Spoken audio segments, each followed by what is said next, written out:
Hello students, कैसे हैं आप सब। आई होप आप सब अच्छे होंगे। आपकी स्टडीज बहुत ही जबरदस्त चल रही होगी। मेरा नाम है इंजमाम खान। स्वागत करता हूं आपका हमारे शानदार यूट्यूब प्लेटफॉर्म जिसका नाम है एफएमआई करियर इंस्टीट्यूट। जैसा कि बच्चों आपको पता है कि प्रारंभ सीरीज को हमने स्टार्ट कर दिया था और इस प्रारंभ सीरीज के अंदर हम 150 डेज के अंदर आपके अकाउंटेंसी, बिजनेस स्टडीज और इकोनॉमिक्स का पूरा सिलेबस कंप्लीट करने वाले हैं, चाहे वो क्लास 11th हो या चाहे वो क्लास 12th। और जैसा कि आपको पता है कि कोई भी वीडियो से रिलेटेड अगर आपको डाउट है तो आप कमेंट सेक्शन में अपने सवालों को छोड़ सकते हैं। डिस्क्रिप्शन बॉक्स में आपको व्हाट्सएप ग्रुप का चैनल का लिंक भी मिल जाएगा, आप उसमें भी हमसे कनेक्ट हो सकते हैं और वहां पे भी अपने सवालों के जवाब पा सकते हैं। तो फटाफट से एक बार मैं आपको बता देता हूं बेटा हम क्या पढ़ रहे थे।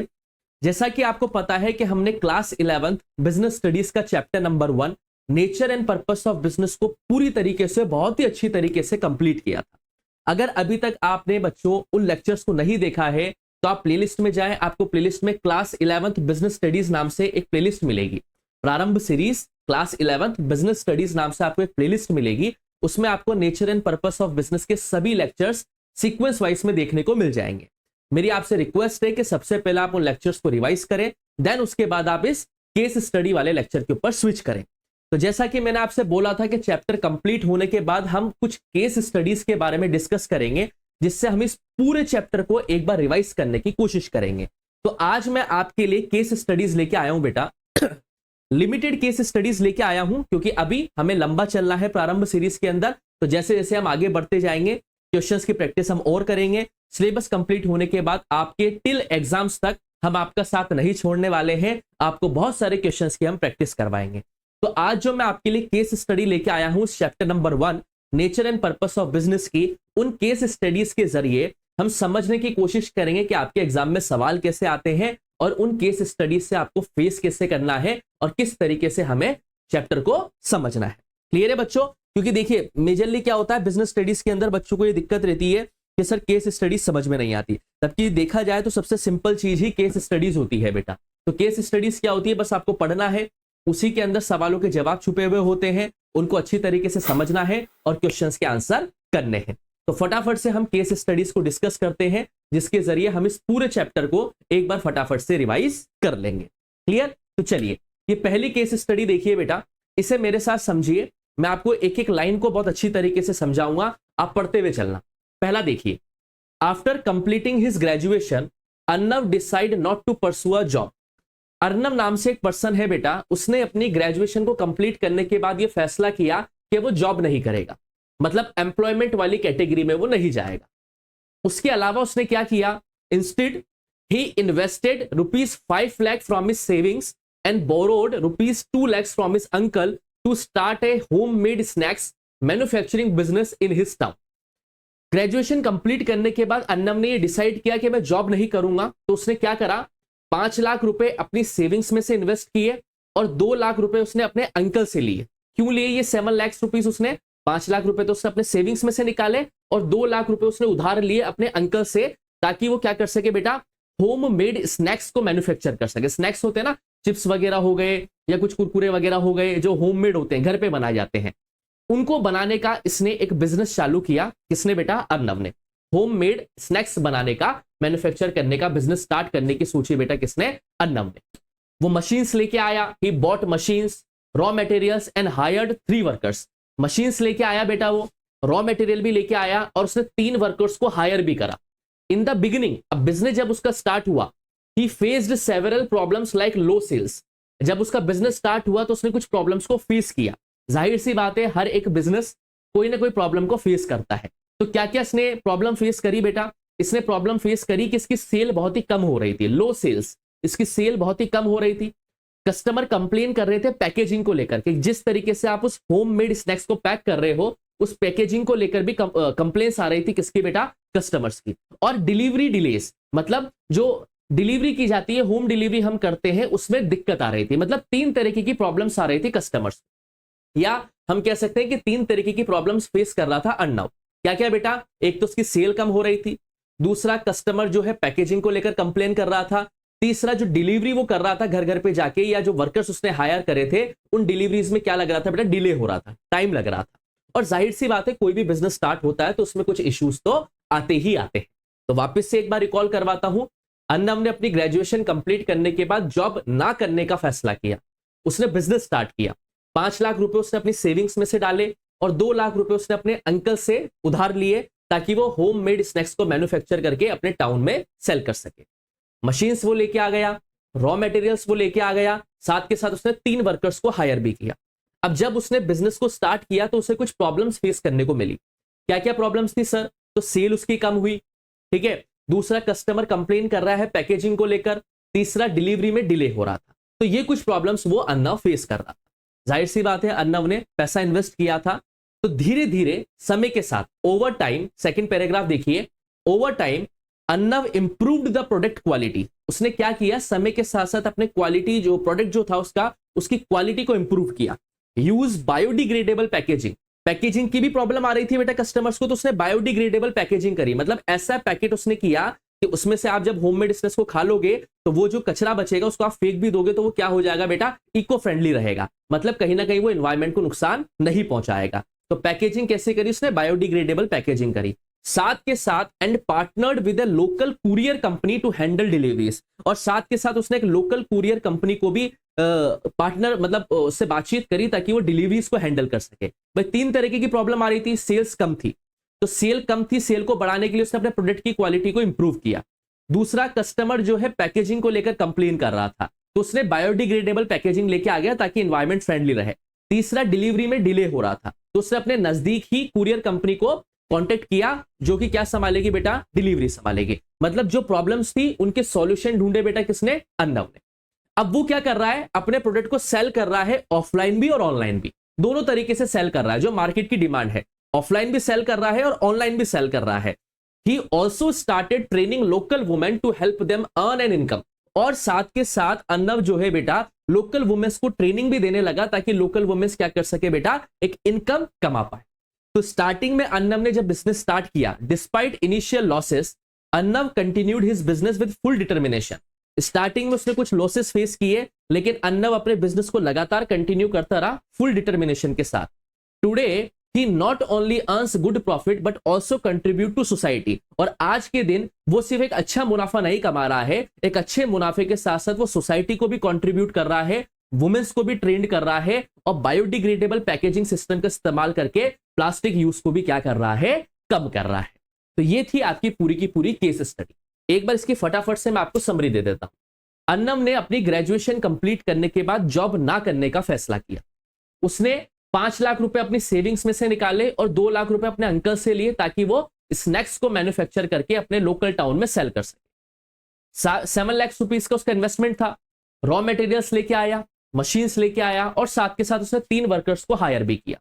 स्टार्टिंग में उसने कुछ प्रॉब्लम्स फेस करी बिजनेस के अंदर। क्या क्या? सेल उसकी कम हो रही थी, कस्टमर पैकेजिंग को लेकर कंप्लेन कर रहा था, साथ के साथ क्या हो रहा था बेटा? डिलीवरी में डिले हो रहा था। तो उसने समय के साथ साथ अपने बिजनेस में इंप्रूवमेंट किया। क्या क्या इंप्रूवमेंट किया? अपनी प्रोडक्ट की क्वालिटी को इंप्रूव किया ताकि सेल बढ़ सके।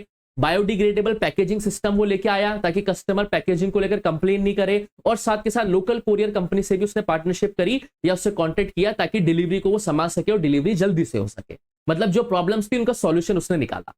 अब वो ऑफलाइन भी सेल कर रहा है और ऑनलाइन भी सेल कर रहा है, साथ के साथ वो वुमेन्स को ट्रेंड करने का भी काम कर रहा है। तो स्टार्टिंग में उसने लॉसेस फेस किए, लेकिन फुल डिटर्मिनेशन के साथ वो अपने बिजनेस को रन करता रहा। तो आज वो सिर्फ प्रॉफिट अर्न नहीं कर रहा है, बल्कि साथ के साथ सोसाइटी को भी कंट्रीब्यूट कर रहा है, वुमेन्स को ट्रेन कर रहा है, और प्लास्टिक यूज को बिल्कुल उसने मिनिमम कर दिया है। तो ये थी आपकी पूरी केस स्टडी बेटा अर्नव की। अब इसमें से सवाल कैसे बने? तो देखिए सवाल कैसा बनेगा। देखिए, what type of economic activities is Arnav involved इन। अब हमने 3 तरीके की इकोनॉमिक एक्टिविटीज पढ़ी थी, बिजनेस, प्रोफेशन और एम्प्लॉयमेंट। अब अर्नव एम्प्लॉयमेंट में तो नहीं है क्योंकि उसने ग्रेजुएशन करने के बाद जॉब ना करने का फैसला किया, तो एम्प्लॉयमेंट तो नहीं है। क्या वो प्रोफेशन है? तो प्रोफेशन भी नहीं है क्योंकि बिजनेस को करने के लिए कोई आपको क्वालिफिकेशन नहीं चाहिए। तो किस तरीके की इकोनॉमिक एक्टिविटी में एंगेज है बेटा Arnav? Arnav is involved in business activity, क्योंकि वो यहां पे क्या कर रहा है? वो होममेड स्नैक्स को क्या कर रहा है? प्रोड्यूस कर रहा है प्रॉफिट अर्न करने के लिए। तो हमने 3 तरीके की इकोनॉमिक एक्टिविटीज पढ़ी थी, बिजनेस, प्रोफेशन और एम्प्लॉयमेंट। अगर आपने नहीं पढ़ी है तो प्लेलिस्ट में जाके बेटा लेक्चर्स को देख लेना। तो पहला सवाल पूछा जा रहा है कि अर्नव कौन सी इकोनॉमिक एक्टिविटी में एंगेज है। तो अर्नव जो है वो बिजनेस इकोनॉमिक एक्टिविटी में एंगेज है। तो ये जो बिजनेस होता है ये प्रोफेशन और एम्प्लॉयमेंट से अलग अलग क्यों होता है? तो देखिए, प्रोफेशन के अंदर एक आपको स्पेशल क्वालिफिकेशन करनी पड़ती है और एक प्रोफेशनल बॉडी के साथ रजिस्ट्रेशन करवाना पड़ता है, लेकिन बिजनेस में ऐसा मैंडेटरी नहीं है। दूसरा, एम्प्लॉयमेंट के अंदर आप किसी और के लिए काम करते हैं और वहां से आप सैलरी लेते हैं, लेकिन यहां पे अर्नव जो है खुद के लिए काम कर रहा है, खुद ही सारा प्रॉफिट कमा रहा है और खुद ही सारा रिस्क उठा रहा है, मतलब किसी और के लिए नौकरी वो नहीं कर रहा है। तो जाहिर सी बात है अर्नव जिस इकोनॉमिक एक्टिविटी में एंगेज है उस इकोनॉमिक एक्टिविटी को हम बिजनेस कहेंगे, क्योंकि वो अपने घर पे 7 लाख रुपीस को इन्वेस्ट करके होम मेड स्नैक्स को मैन्युफैक्चर करने का काम कर रहा है। इस तरीके से सवाल आएंगे, बहुत ही सिंपल सवाल आएंगे। क्लियर है बेटो? दूसरा सवाल देखिए क्या लिखा हुआ है, mention any 4 characteristics of business reflected in Arnav case. कोई भी 4 कैरेक्टरिस्टिक्स बताने हैं आपको जो अर्नव के केस में दिखाए गए हैं। पहला, अर्नव एक इकोनॉमिक एक्टिविटी परफॉर्म कर रहा है। इकोनॉमिक एक्टिविटी वो एक्टिविटी होती है जो प्रॉफिट अर्न करने के ऑब्जेक्टिव से करी जाती है, लेकिन आपको समझना है कि बिजनेस वो परफॉर्म कर रहा है। तो बिजनेस क्या है? एक इकोनॉमिक एक्टिविटी है, पहला। दूसरा, प्रॉफिट अर्निंग। अर्नव ने जो बिजनेस स्टार्ट किया है उसका मेन ऑब्जेक्टिव क्या है बेटा? प्रॉफिट अर्न करना। Third one, risk and uncertainty. आपने देखा होगा बेटा बिजनेस के साथ साथ रिस्क कॉम्प्लीमेंट्री आता है। जब अर्नव ने बिजनेस स्टार्ट किया तो उसने कुछ नुकसान भी झेले। क्या क्या नुकसान झेले? सेल उसकी कम हुई, कस्टमर ने पैकेजिंग को लेकर कंप्लेन किया और डिलीवरी में उसकी क्या हुई? डिलेज हुई। तो जाहिर सी बात है बिजनेस के अंदर रिस्क आपको देखने को मिलता है और risk is one of the characteristics of business. And the fourth one is production of goods, यानी कि कैरेक्टरिस्टिक्स होता है एक बिजनेस का कि उसमें आप प्रोड्यूस कर रहे हो किसी गुड्स को, और जाहिर सी बात है अर्नव क्या कर रहा है बेटा? होम मेड स्नैक्स को मैन्युफैक्चर करने का काम कर रहा है। So these are the 4 characteristics of business which is reflected in Arnav's case. तो सिंपल सवाल आएंगे, ऐसा आपको देखने को मिलेंगे। ये सारी चीजें हम पढ़ चुके हैं। थर्ड क्या है बेटा? What business objectives is Arnav filling? Mention any 2 economic and 2 social objectives. देखिए हमने ऑब्जेक्टिव्स पढ़े थे बेटा, ऑर्गेनाइजेशनल ऑब्जेक्टिव्स पढ़े थे, पर्सनल ऑब्जेक्टिव्स पढ़े थे, इकोनॉमिकल ऑब्जेक्टिव्स पढ़े थे और सोशल ऑब्जेक्टिव्स हमने पढ़े थे। तो आपको ये बताना है कि अर्नव जो है कौन से 2 इकोनॉमिकल और कौन से 2 सोशल ऑब्जेक्टिव्स को फुलफिल कर रहा है उस केस स्टडी को पढ़ के। तो इकोनॉमिक ऑब्जेक्टिव पहला तो क्या है बेटा? वो प्रॉफिट कमा रहा है। दूसरा, वो अपनी सेल को बढ़ा रहा है ऑनलाइन प्लेटफॉर्म्स के जरिए। हमने पढ़ा था ना कि वो ऑफलाइन भी सेल कर रहा है और ऑनलाइन भी सेल कर रहा है। तो ऑफलाइन उसकी रीच कम है, ऑनलाइन में उसकी रीच क्या हो जाएगी? बढ़ जाएगी। अब सोशल ऑब्जेक्टिव्स क्या है? पहला, लोकल वुमेन्स को ट्रेंड कर रहा है ताकि लोकल वुमेन्स भी अर्निंग कर पाए। साथ के साथ बायोडिग्रेडेबल पैकेजिंग सिस्टम वो लेके आया ताकि इको फ्रेंडली पैकेजिंग सिस्टम रहे और एनवायरमेंट बच सके। तो ये थे 2 इकोनॉमिक ऑब्जेक्टिव्स और ये थे 2 सोशल ऑब्जेक्टिव्स। इकोनॉमिक ऑब्जेक्टिव्स क्या थे? प्रॉफिट अर्न कर रहा है और अपनी सेल को बढ़ा रहा है ऑनलाइन प्लेटफॉर्म्स के जरिए। सोशल ऑब्जेक्टिव्स क्या थे? वुमेन्स को ट्रेंड कर रहा है, साथ के साथ बायोडिग्रेडेबल पैकेजिंग सिस्टम का इस्तेमाल कर रहा है जो कि इको फ्रेंडली होते हैं, जो कि एनवायरमेंट को प्रोटेक्ट करने का काम करते हैं। So these are the objectives which are fulfilled by the Arnav's case. Clear है बेटा? तो ये ऑब्जेक्टिव जो है अर्नव क्या कर रहा है बेटा? फुलफिल कर रहा है। और क्या है सवाल? What kind of risk did Arnav face in business? किस किस तरीके के अर्नव ने रिस्क फेस किए? सिंपल सी बात है, तीनों याद कर लो। पहला, लो सेल्स। अब उसकी सेल कम होगी तो जाहिर सी बात है प्रॉफिट भी कम होगा। दूसरा, कस्टमर डिससेटिस्फैक्शन, कस्टमर सेटिस्फाई नहीं था पैकेजिंग से। तीसरा, डिलीवरी में डिले हो रहा था। डिलीवरी में डिले होगा तो कस्टमर गुड्स को नहीं मंगाएगा तो नुकसान होगा। तो ये 3 तरीके के रिस्क जो है बेटा अर्नव फेस कर रहा था। कस्टमर डिससेटिस्फैक्शन फेस कर रहा था, डिलीवरी में डिले हो रहा था उसमें वो फेस कर रहा था, और उसकी सेल जो है वो कम थी, इसलिए स्टार्टिंग में उसे बिजनेस के अंदर लॉस भी फेस करना पड़ा। लेकिन याद रखना बिजनेस और रिस्क आपस में जुड़े हुए हैं। अगर आपको रिस्क लेना नहीं आता है तो आप बिजनेस कर नहीं पाए। क्लियर बेटा? आगे देखिए क्या लिखा हुआ है। What auxiliary service aids to trade has Arnav used to run his business? हमने 2 चीजें पढ़ी थी, एक होता है ट्रेड और एक होता है ऑक्सिलरीज टू ट्रेड। ट्रेड का मतलब होता है buying and selling of goods and services, और ऑक्सिलरीज टू ट्रेड का मतलब होता है वो कौन सी चीजें हैं जो ट्रेड को स्मूथली रन करने पे मदद करती है। तो कौन कौन सी ऐसी चीजें हैं जो अर्नव ने अपनी सेल को बढ़ाने के लिए इस्तेमाल करी है? पहला, उसने कुरियर सर्विस का इस्तेमाल किया था। अगर आपने केस स्टडी को अच्छे से पढ़ा हो तो कुरियर सर्विस को उसने इस्तेमाल किया ताकि डिलीवरी टाइम पे हो पाए, और कुरियर सर्विस जुड़ी हुई है ट्रांसपोर्टेशन से। दूसरा, उसने ऑनलाइन प्लेटफॉर्म्स को भी इस्तेमाल किया अपने प्रोडक्ट को ज्यादा से ज्यादा सेल करने के लिए। तो ये 2 ऑक्सिलरीज टू ट्रेड वाले टॉपिक्स थे जो अर्नव ने अपने बिजनेस को ग्रो करने के लिए इस्तेमाल किए थे। ऑक्सिलरीज टू ट्रेड का मतलब होता है जब आप अपनी सेल को या अपने प्रोडक्ट को मार्केट में सेल करने के लिए जिन सपोर्ट का इस्तेमाल करते हैं उन सपोर्ट को हम ऑक्सिलरीज टू ट्रेड कहते हैं। तो ट्रांसपोर्टेशन फैसिलिटी और ऑनलाइन प्लेटफॉर्म्स का इस्तेमाल किया था अर्नव ने अपनी सेल को बढ़ाने के लिए। And the last question is profit is not the only objective of business, do you agree, justify with reference to the Arnav case. अर्नव के केस को ध्यान में रखते हुए ये बताइए कि सिर्फ प्रॉफिट ही एक अकेला ऑब्जेक्टिव नहीं होता है बिजनेस का। क्या आप इससे एग्री करते हैं? बिल्कुल हम एग्री करते हैं, क्योंकि अर्नव ने सिर्फ और सिर्फ प्रॉफिट कमाने पे फोकस नहीं किया, बल्कि उसने सोसाइटी को भी कंट्रीब्यूट किया। कैसे कंट्रीब्यूट किया? सबसे पहला उसने लोकल वुमेन्स को ट्रेनिंग दी। लोकल वुमेन्स अगर ट्रेंड होंगी तो वो पैसा कमाएंगे, अपने घर को ऊपर लेके जाएंगे। दूसरा, इको फ्रेंडली चीजें इस्तेमाल उसने करी। कैसे करी? बायोडिग्रेडेबल पैकेजिंग सिस्टम को उसने इस्तेमाल किया ताकि प्लास्टिक यूज क्या हो सके, कम हो सके। तो अगर सिर्फ प्रॉफिट अर्न करना उसका मेन ऑब्जेक्टिव होता अर्नव का, तो वो महिलाओं को ट्रेनिंग नहीं देता, ना ही वो बायोडिग्रेडेबल पैकेजिंग सिस्टम इस्तेमाल करता। तो याद रखना, अर्नव का मेन ऑब्जेक्टिव प्रॉफिट कमाना तो था, लेकिन सिर्फ यही नहीं था, उसने सोसाइटी को भी कंट्रीब्यूट किया। उसने क्या किया बेटा? लोकल वुमेन्स को ट्रेनिंग भी दी, साथ के साथ उसने बायोडिग्रेडेबल पैकेजिंग सिस्टम वो लेके आया, जिससे क्या हुआ? जिससे इको फ्रेंडली एनवायरमेंट का प्रोटेक्शन हुआ और प्लास्टिक यूज क्या हुआ? मिनिमम हुआ। तो ये ऑब्जेक्टिव्स फुलफिल किए थे बेटा किसने? अर्नव ने। क्लियर बेटा? तो अर्नव की केस स्टडी से हमने पूरे के पूरे चैप्टर को रिवाइज कर लिया, जिसमें हमने कैरेक्टरिस्टिक्स पढ़ लिए, बिजनेस रिस्क पढ़ लिए, इकोनॉमिक एक्टिविटी हमने पढ़ ली बेटा, और साथ के साथ हमने क्या क्या पढ़ लिया बेटा? फीचर्स भी पढ़ लिए साथ के साथ हमने। चीजें क्लियर है बेटा? तो ये था आपका केस स्टडी नंबर 1। अब एक और केस स्टडी हम समझते हैं बेटा, जिसमें 3 दोस्त और 3 अलग अलग रास्ते हैं। 3 फ्रेंड्स 3 पाथ, मतलब 3 दोस्त हैं और तीनों के अलग अलग रास्ते हैं। देखो 3 दोस्त कौन कौन से हैं? Ravi, Renu and Raj are childhood friends who pursued different careers after graduation। Ravi, Renu और राज जो है बेटा बचपन के दोस्त थे और अपनी ग्रेजुएशन कंप्लीट करने के बाद तीनों अलग अलग करियर फील्ड में चले गए। Ravi got a job in an MNC as a software engineer with a fixed monthly salary. अब ये दिमाग में आते आपको समझ में आना चाहिए कि रवि कौन सी इकोनॉमिक एक्टिविटी में एंगेज है।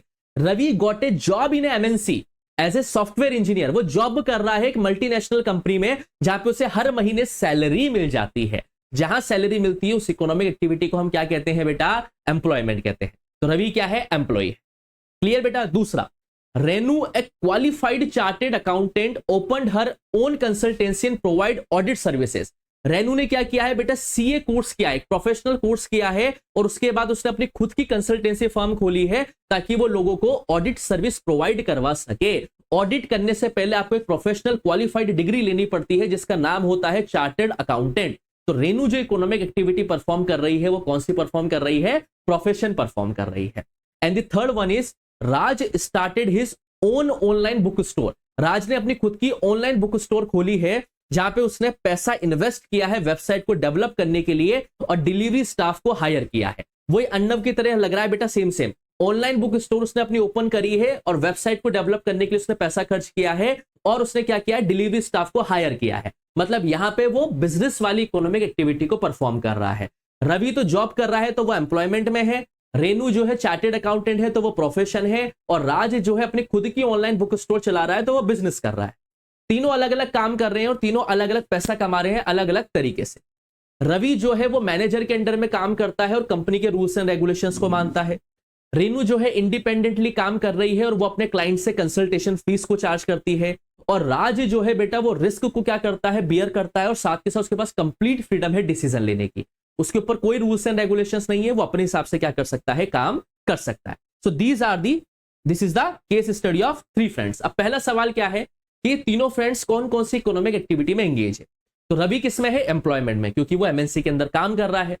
रेनू चार्टेड अकाउंटेंट है, ऑडिटिंग सर्विस प्रोवाइड करवा रही है तो वो प्रोफेशन में एंगेज है। और राज जो है ऑनलाइन बुक स्टोर कर रन कर रहा है तो वो बिजनेस एक्टिविटी में एंगेज है। सिंपल, इसमें आपको डाउट नहीं होना चाहिए। अब what is the difference between business, profession and employment using this case?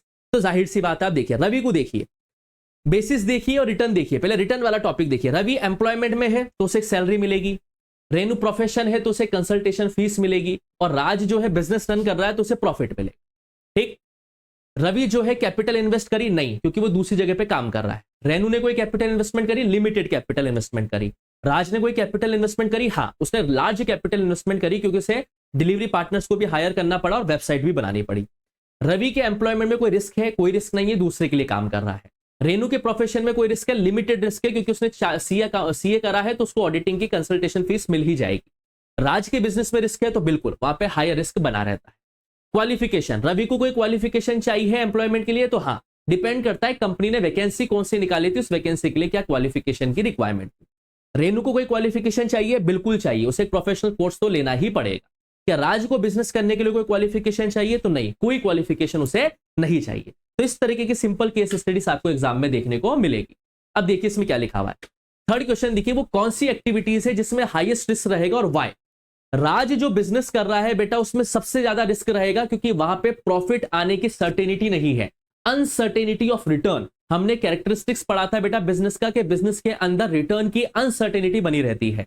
आपने पैसा इन्वेस्ट किया है, आपने पैसा लगाया है बिजनेस को, और बिजनेस एनवायरमेंट डायनेमिक है, बदल गया तो रिस्क बहुत ज्यादा हो जाएगा। क्वेश्चन नंबर 4 क्या बोलता है, इन तीनों दोस्तों में से किसके पास ज्यादा पावर है डिसीजन मेकिंग फ्रीडम की और क्यों? तो राज बेटा सेल्फ एम्प्लॉयड है, वो खुद बिजनेस कर रहा है, वो अपना खुद का बिजनेस चला रहा है, तो डिसीजन सारे वो लेगा, सारा प्रॉफिट उसके पास है और सारा नुकसान भी उसी को झेलना है। मतलब इंडिपेंडेंटली जो डिसीजन ले सकता है वो राज ले सकता है, क्योंकि रेनू को भी डिसीजन लेने से पहले ICAI के रूल्स एंड रेगुलेशंस को फॉलो करना पड़ेगा, और रवि को भी डिसीजन लेने से पहले कंपनी के नॉर्म्स को ध्यान में रखना पड़ेगा। उनके पास इंडिपेंडेंट डिसीजन लेने की फ्रीडम नहीं है जैसे कि राज के पास है, क्योंकि राज अपना बिजनेस रन कर रहा है।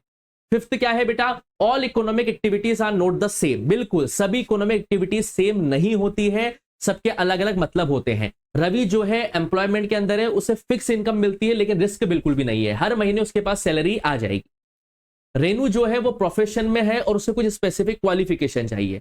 राज जो बिजनेस कर रहा है उसके अंदर प्रॉफिट अर्न करने का उसका मेन ऑब्जेक्टिव है, लेकिन उसके अंदर रिस्क भी इन्वॉल्व रहता है। तो हर एक इकोनॉमिक एक्टिविटी के अंदर उसका काम अलग होता है, उसकी इनकम अलग होती है, उसमें कैपिटल का इन्वेस्टमेंट अलग होता है, उसके अंदर रिस्क भी क्या होता है बेटा, अलग अलग होता है।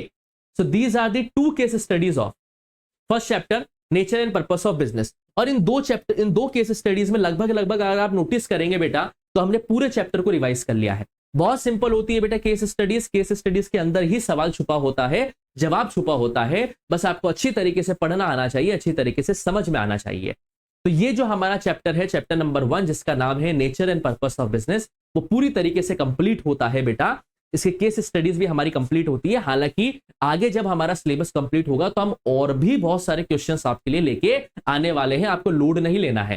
क्वेश्चंस इतने प्रैक्टिस करवाऊंगा कि आपको चैप्टर पूरा दिमाग में बैठ जाएगा। बस आपको वीडियोस को लाइक करना है बेटा, दोस्तों के साथ शेयर करो वीडियो को, और चैनल को सब्सक्राइब करना मत भूलना, ताकि आपको वीडियोस के नोटिफिकेशंस टाइम टू टाइम पे मिलते रहें। और कोई भी अगर आपको डाउट रहता है बेटा तो कमेंट सेक्शन में अपने सवालों को छोड़ दो। हम जल्दी ही मिलेंगे आपसे चैप्टर नंबर 2 के साथ। बस आपको जुड़े रहना है। इस प्रारंभ सीरीज में आपको बहुत ही शानदार लेक्चर्स मिलने वाले हैं। जल्दी ही मिलता हूं आपसे चैप्टर नंबर 2 के साथ। तब तक के लिए आप लोग पढ़ते रहिए, मस्त रहिए। Thank you.